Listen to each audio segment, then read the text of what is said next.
I'm Mr. X. I'm a guy, giving you all the information you want to know, all the information you need to know about the VA claims process. Today, we're talking about your VA claim for increase. Don't risk your benefits and when not to file, and why. Now you're probably thinking to yourself, Mr. X, why don't I want to file for an increase? I have increased symptoms. Things are worse. Well, we're going to get into it.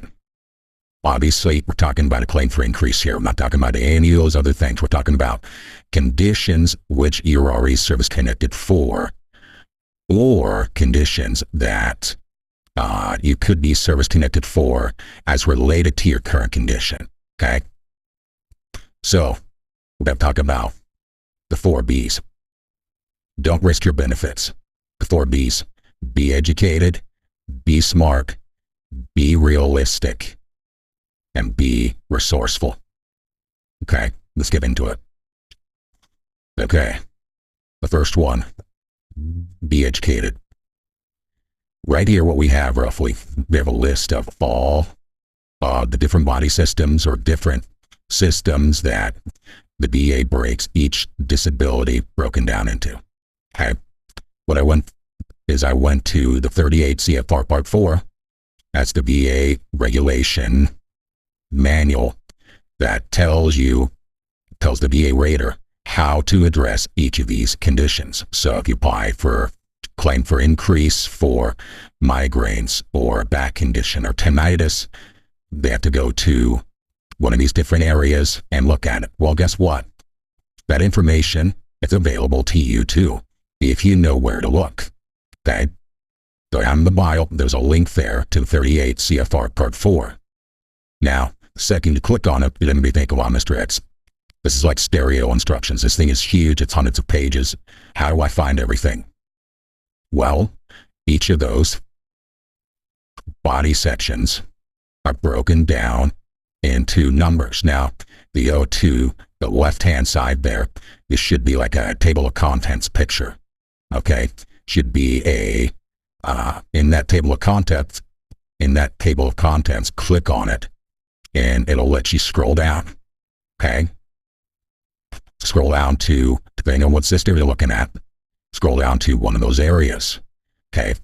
If you're thinking about a cardiovascular claim, now it's going to be roughly 4.1.4.104, and each system, that's basically where the start of it is.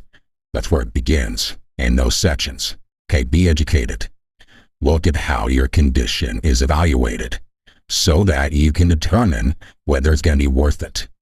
You know, the number one thing we don't want, okay, we don't want you wasting your time.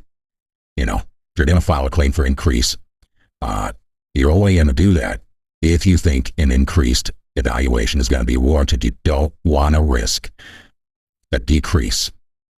Okay, and what I'm talking about that is if you're service connected, let's say for a back condition at 20%, and you file a claim, if you look at that 38 CFR, go to your back condition, do a search on it, do a Control F search, lumbosacral strain or degenerative disc disease, something back related. Go down to that section and look at the rating criteria. Now, you may look at those numbers and think, hey, pie in the sky, I can get a 40% evaluation or 60% evaluation. Well, guess what? You can also be reduced to a 10% evaluation, and we don't want that. Okay? Look, be educated. Look at it. Look to see if you think it's worthwhile. Look to see if there's any chance of getting a higher evaluation. Same condition. Let's say your service connected for your back at 40% disabling, and you put in a claim for increase.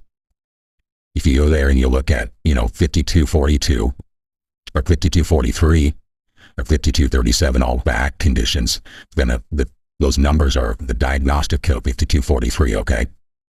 You'll look in those sections and you may think, hey, I'm at 40%, but I also could get a 60 or 80 or even higher. Well, if you look at the criteria for those conditions, you're going to see that to get those higher evaluations, there needs to be ankylosis in your lumbar spine. Okay?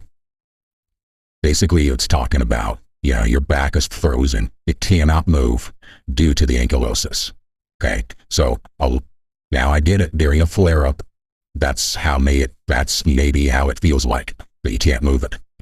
But to get that higher evaluation, you have to have a diagnosis of the ankylosis to warrant the higher evaluation. So ultimately, it may not, if you don't have that all the time, those symptoms all the time, you don't have a diagnosed condition of that, ultimately, it may not be in your best interest to file a claim for your back, because while you're at 40% disabling, that's pretty good.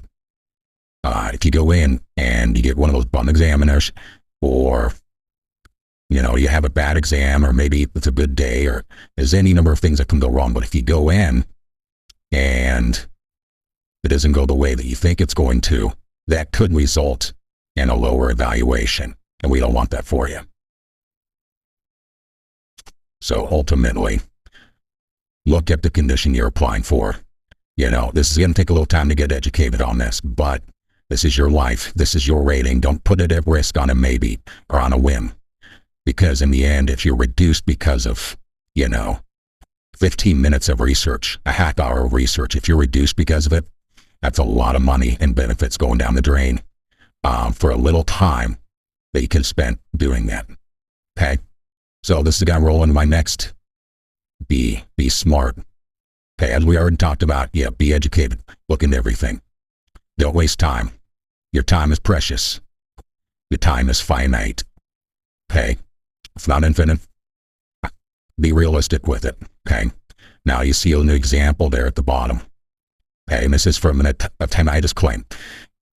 And what I'm going to say here is, if you're already at the scheduler maximum for your disability, there's no sense in putting in a claim for increase for it, because it can go up. Period. Zero chance. Okay?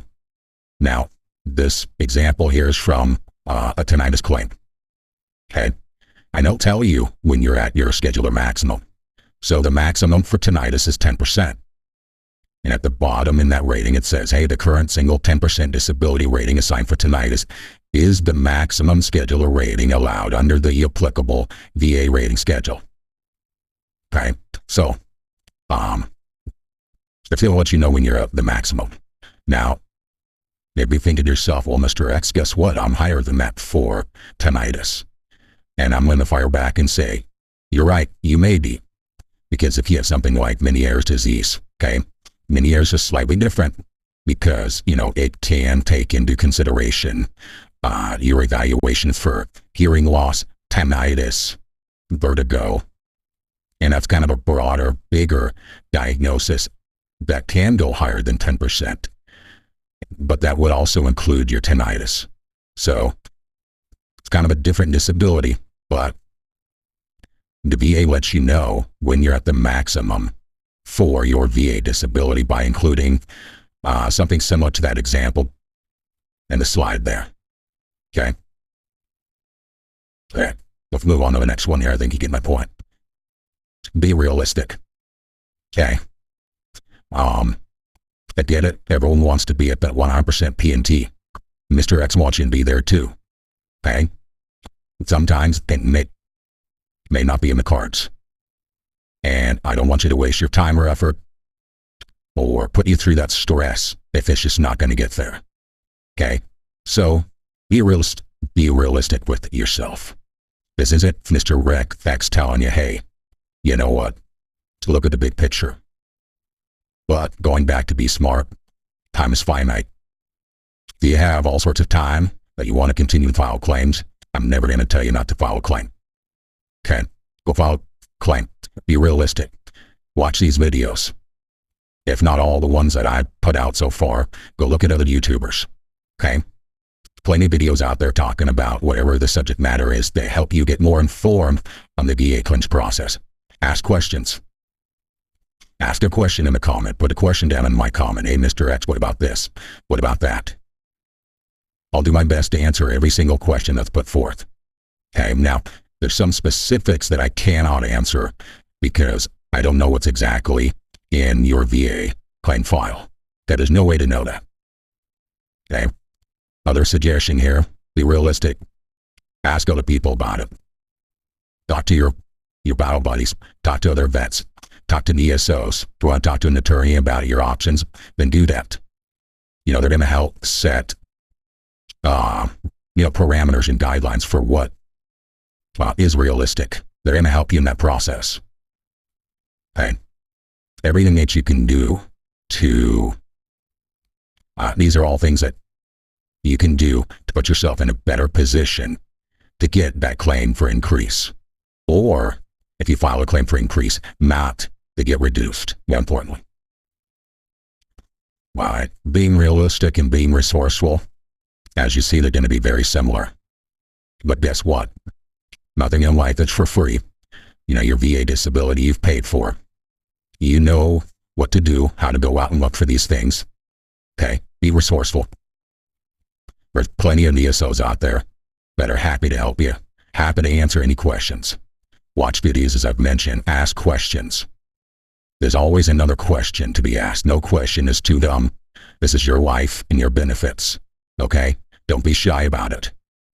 Now, I'm also going to say there's time and a place. I get it. But ultimately, if you have questions, ask them. Someone is there, including Mr. X, to help you get your questions answered. Okay? So the fourth B's: be educated, be smart, be realistic, and resourceful. All right. That's about it I got this week here. If you have any questions, put them down in the comments. I'll answer every single one of them. Please like, subscribe, leave a comment about what you thought, what you would like us to address in the future. I'm Mr. X, and we'll see you next time.